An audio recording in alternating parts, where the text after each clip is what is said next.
Hello friends तो जेमती आमे देखिथिलु previous class रे जो कलिंग वार विषय रे आमे डिटेल्स रे पढिथिलु कलिंग वार रे कुहा जाउचे कि जेतेबेले ओडिसा को अशोक आक्रमण करिथिले तो सेही समय रे कोनोसी राजा नथिले किबा एटा भी कुहा जाय कि बहुत जण ट्राइबल राजा माने थिले आदिवासी राजा माने थिले जो माने कि एकत्रित हेइकी ना लढिथिले आउ कलिंग वार परे गोटे आमे कहि परिबा ओडिसार गर्व गौरव सेतेबेलको नष्ट हेइ जैतला आउ एई जो हजि जैथिबा गर्व गौरव को पुणी थरे फेरी फेरी आनिथिले तमरो कि ना चेदी डायनेस्टी महामेघवाहन ଯାହାଙ୍କର ଇମ୍ପୋର୍ଟାଣ୍ଟ ରୁଲର ହଉଛି ଆମର ଖାରବେଳ ତ ମହାମେଘ ବିଷୟରେ ଡାଇନେଷ୍ଟି ବିଷୟରେ ଆଜି ଡିଟେଲ୍ସ ଜାଣିବା ସେମାନଙ୍କର ଓରିଜିନ୍ କୋଉଠି କି କୁହାଯାଏ କି ଏମାନେ ହେଲା ମେନଲି ତମର ଆସିଥିଲେ କୋଉଠୁ ନା ମେନଲି ଆସିଥିଲେ ମଗଧରୁ ଆସିଥିଲେ କୁହାଯାଉଛି ହେଲା ଯେ କଣ ପାଇଁ ଆସିଥିଲେ ଏମାନେ କୋଉଠୁ ତା ଏଗୁଡ଼ା ସବୁ ଇନଫର୍ମେସନ ଆମ ପାଖରେ ନାହିଁ ହେଲା ତ ଫାଉଣ୍ଡର କିଏ ନା ମହାମେଘ ବାହନ ହେଲା ଫାଉଣ୍ଡର ହେଲା ତ ୟାଙ୍କର ପୁଅଙ୍କ ନାଁ ଥିଲା ଅ,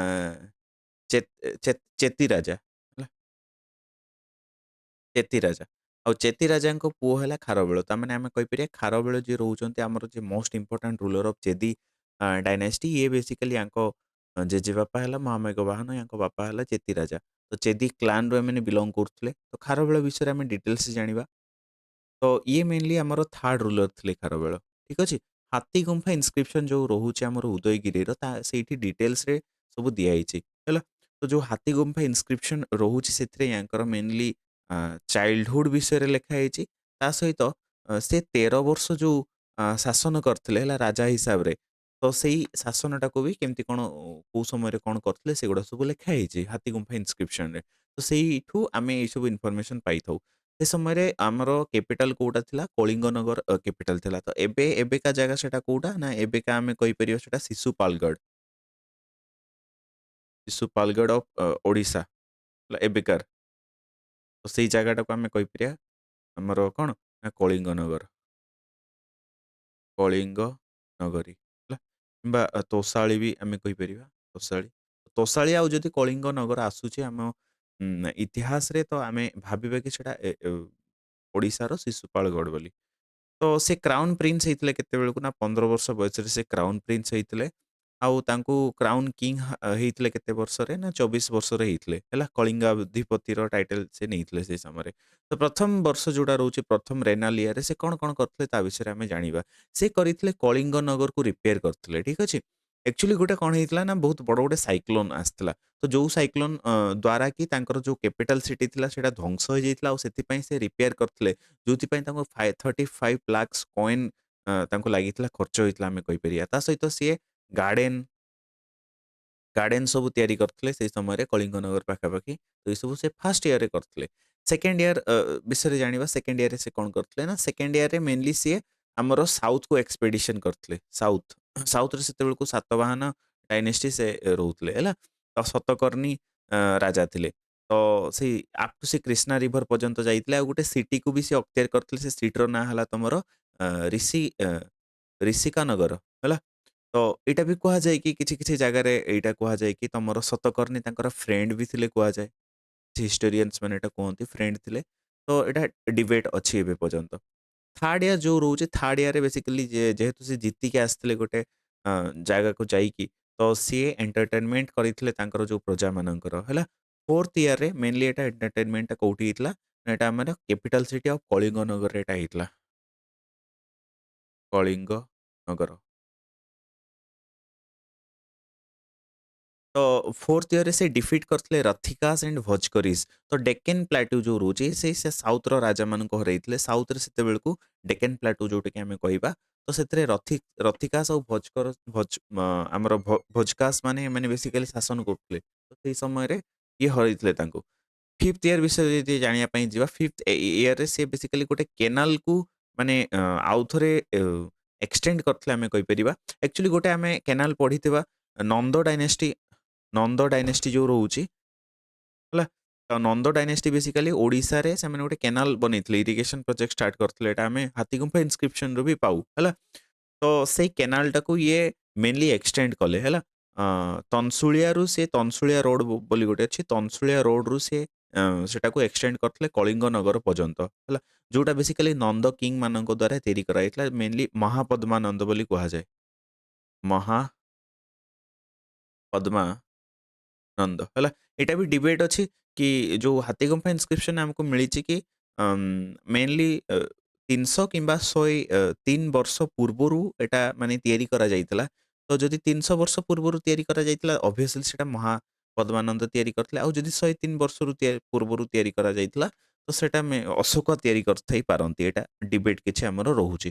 କଣ ପାଇଁ ନା ଏଇ ଯୋଉଟା ଲେଖାଟା ଏଟା ମିଳିଛି ୟାର ଏଇଟା କଣ ଥିଲା ନା ଏଟା ଥିଲା ତମର ତିବସାଲ ତିବସାଲ ଥିଲା। ତ ତିବସାଲ ମାନେ ହୁଏତ ଏଟା 300 ବି ହେଇପାରେ କିମ୍ବା 103 ବି ହେଇପାରେ। ତ ଏଟା ନେଇକି ବି ଏବେ ଡିବେଟ୍ ଅଛି। ତ 6th ଇୟର୍ ଯୋଉ ରହୁଛି 6th ଇୟର୍‌ରେ ସେ ତାଙ୍କର ଟ୍ୟାକ୍ସ ଯେତେ ସବୁ ପ୍ରଜାମାନେ ଯୋଉ ଟ୍ୟାକ୍ସ ଦଉଥିଲେ ଏଟାକୁ ରେମିଟ୍ କରିଦେଇଥିଲେ ସିଏ।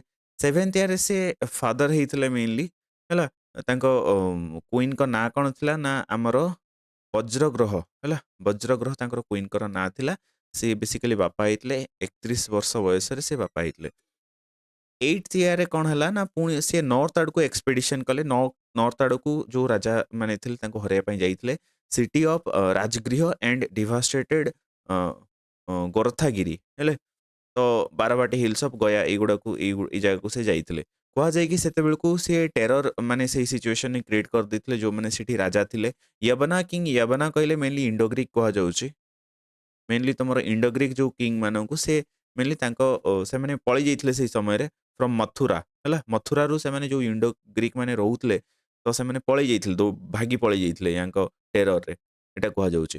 ତ ସେତେବେଳକୁ ମଥୁରା ୟବନା କିଙ୍ଗ କିଏ ଥିଲେ ଡେମେଟ୍ରିୟସ୍ କିମ୍ବା ମିଏଣ୍ଡର ବି କୁହାଯାଏ ହେଲା। ଏଟାକୁ ବି ନେଇକି ବି ଡିବେଟ୍ ଅଛି।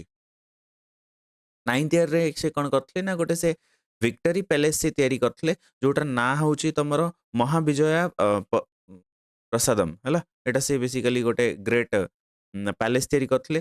ଏଟା ତାଙ୍କୁ 38 ଲାକ୍ସ କଏନ୍ ଖର୍ଚ୍ଚ କରିଥିଲେ ସେଥିପାଇଁ ତିଆରି କରିପାରିଥିଲେ। To commemorate his victory in the northern campaign ଯେହେତୁ ସେ ଜିତିଥିଲେ ୟାର ଗୋଟେ ଖୁସି ମନେଇବା ପାଇଁ ଏଟା ବେସିକାଲି ତିଆରି କରିଥିଲେ। 10th ଇୟର୍‌ରେ ସେ କଣ କଲେ ନା ସିଏ ପୁଣି ଥରେ ଆର୍ମିକୁ ତାଙ୍କର ନର୍ଥ ଆଡକୁ ନେଇଥିଲେ ବଟ୍ କଣ ରିଜଲ୍ଟ ହେଲା ଲଢ଼ିଛନ୍ତି କି ନାହିଁ ସେ ସବୁ ବିଷୟରେ ଆମକୁ ଜଣାପଡ଼େ ନାହିଁ। 11th ଇୟର୍ ବିଷୟରେ ଯଦି ଆମେ ଜାଣିବା ପାଇଁ ଯିବା ସିଏ ଆଉଥରେ ପୁଣି ସାଉଥ୍ ସାଉଥ୍ ପାୱାର୍ସକୁ କିଛି ହରେଇଥିଲେ ଏମିତି ଚୋଲା ପାଣ୍ଡିଆ ହେଲା। ସାତପୁରିଆସ୍ ସେମିତି କେରଲା ପୁତ୍ରସ୍ ତାମ୍ରପାଣି ଏମାନଙ୍କୁ ସେ ହରେଇଥିଲେ। ପୁରା ଏକାଥରକୁ ହରେଇଥିଲେ କୁହାଯାଉଛି। 12th ଇୟର୍ ଆଉ 13th ଇୟର୍ ବିଷୟରେ ଜାଣିବା। 12th ଇୟର୍‌ରେ ମେନଲି ସିଏ ଆମର ବୃହସ୍ପତି ମିତ୍ର ଏଗେନ୍ଷ୍ଟରେ ସିଏ କ୍ୟାମ୍ପେନ୍ କରିଥିଲେ ହେଲା। ଇଏ ଜଣେ ଶୁଙ୍ଗ ରୁଲର ଥିଲେ ଅଫ୍ ମଗଧା। ଆଉ ଏଟା ବି କୁହାଯାଏ କି ସେ ଡିଫିଟ୍ କରିଥିଲେ। ଆଉ ସେ ସମୟରେ ସେ ନର୍ଥରୁ କଳିଙ୍ଗ ଯୋଉ ଜିନା ରହୁଛି ଜିନା ଇମେଜ ଯୋଉ ରହୁଛି ସେଟାକୁ ନେଇ ପଳେଇ ଆସିଥିଲେ ହେଲା। ଯୋଉଟା ବେସିକାଲି ମହାପଦ୍ମନନ୍ଦ ନେଇ ପଳେଇଥିଲେ। ମହାପଦ୍ମନନ୍ଦ ପ୍ରଥମ ଯେତେବେଳକୁ ଓଡ଼ିଶାକୁ ଆଟାକ୍ କରିଥିଲେ ଅଶୋକା ପୂର୍ବରୁ ସେତେବେଳକୁ ସେ ଜିନା ଇମେଜଟା ନେଇ ପଳେଇଥିଲେ ହେଲା। ତ ସେଇଟାକୁ ଇଏ ଫେରେଇ ଆଣିଥିଲେ କୁହାଯାଏ।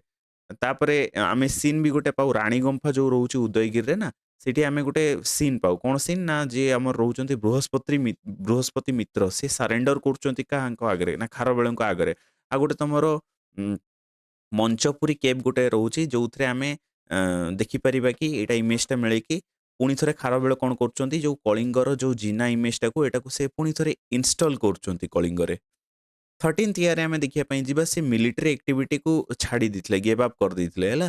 ତା ସହିତ ସେ 117ଟି କେଭ୍ସ ବନେଇଥିଲେ ଆମର କୁମାରୀ ପର୍ବତରେ ଯୋଉଟା ଆମର ଭୁବନେଶ୍ୱରରେ ଅଛି। ଯୋଉଟା ଆମେ କହୁଛୁ ଉଦୟଗିରି ଆଉ ତମର ଖଣ୍ଡଗିରି। କୋଉମାନଙ୍କ ପାଇଁ ନା ଜୈନ ମଙ୍କ୍ସ ମାନଙ୍କ ପାଇଁ ସେ ତିଆରି କରିଥିଲେ। ତା ସହିତ ଏଟା କେବଳ ଜୈନମାନଙ୍କ ପାଇଁ ଆମେ କହିପାରିବାନି ଅଲଗା ରିଲିଜିଅନ୍ ପାଇଁ ବି ତିଆରି କରିଥିଲେ ହେଲା। ଅରହତ୍ସ ମାନଙ୍କ ପାଇଁ କିମ୍ବା ଶିର୍ସ ମାନଙ୍କ ପାଇଁ ସେ ତିଆରି କରିଥିଲେ। ତ ସେ କେବ୍ ବିଷୟରେ ଜାଣିବା ଟିକେ ଡିଟେଲ୍ସରେ।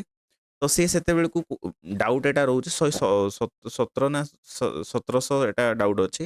ବଟ୍ ଏଟା ହିଷ୍ଟ୍ରିଆନ୍ସ ମାନେ ଏବେ ବି ପ୍ରୁଭ୍ କରିପାରିନାହାନ୍ତି। ତ ଆମେ କନସିଡର କରିବା କି 117ଟା କେବ୍ ସେ ତିଆରି କରିଥିଲେ ହେଲା। ମେନଲି ଏବେ ଯଦି ଆମେ ଫାଉଣ୍ଡ କରିବା 33ଟି କେବ୍ ରହୁଛି। ତମର 18ଟା କେବ୍ ଉଦୟଗିରିରେ ରହୁଛି ଆଉ ତମର 15ଟା କେବ୍ ଖଣ୍ଡଗିରିରେ ରହୁଛି ହେଲା। ତ ଏଇ କେବ୍ସ ମାନଙ୍କ ମଧ୍ୟରୁ ରାଣୀ ଗୁମ୍ଫା ମନେ ରଖିବାଟା ଗୋଟେ ପଡେ ଏକ୍ସାମରେ ଯୋଉ ରହୁଛି ରାଣୀ ଗୁମ୍ଫା। ରାଣୀ ଗୁମ୍ଫା ହେଲା ସବୁଠୁ ଲାର୍ଜେଷ୍ଟ କେବ୍ ହେଲା। ତ ୟାଙ୍କ ଗ୍ରାଣ୍ଡଫାଦରଙ୍କ ନାଁ ତ ଆମେ ଜାଣିଲେ ମହାମେଘବାହନ। ତାପରେ ସିଏ ତାଙ୍କ ବାପାଙ୍କ ନାଁ ଖାରବେଳଙ୍କ ବାପାଙ୍କ ନାଁ ହେଲା ଆମର ଚେତ ରାଜା। ତାପରେ ତାଙ୍କ ପୁଅଙ୍କ ନାଁ ହେଲା କୁଡେ ପସିର ହେଲା କୁଡେ ପସିରି। ହାତୀଗୁମ୍ଫା ଇନସ୍କ୍ରିପସନରେ ବେସିକାଲି ତାଙ୍କର ଏଇଟା ମୁଁ କହିଥିଲି ଚାଇଲ୍ଡହୁଡ ତା ସହିତ 13 ବର୍ଷ ସେ କେମିତି କଣ ରାଜତ୍ୱ କରୁଥିଲେ ସେ ବିଷୟରେ ଆମକୁ ଜାଣିବା ପାଇଁ ପାଇଥାଉ। ତ ଆଜି ପାଇଁ ଏତିକି ଦେଖା ହବ ନେକ୍ସଟ କ୍ଲାସରେ ଆଉ ଗୋଟେ ସେସନ ସହିତ।